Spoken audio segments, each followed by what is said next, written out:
Non, les frères Ben Beckman n'a pas presque le niveau de Shanks. Non, non et non. Je n'aurai de cesse de vous le répéter, mais tout ça c'est dû à une mauvaise traduction de sa vivre card, alors que ce n'est pas du tout le cas. Ben Beckman n'a pas le niveau de Shanks, je vous explique.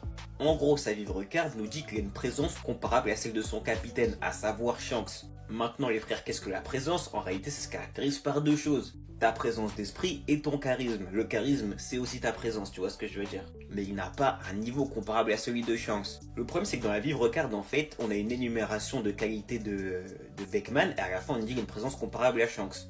Le problème en fait c'est que le mec qui a traduit les frères a pris toute l'énumération, a retiré les virgules et a pris tout ce qui avait été énuméré comme comparable à Shanks. Or ce n'était pas du tout le cas, il n'y avait que la dernière phrase. Donc non, les frères Ben Beckman n'a pas le niveau de Shanks, c'est une erreur de traduction, tout simplement.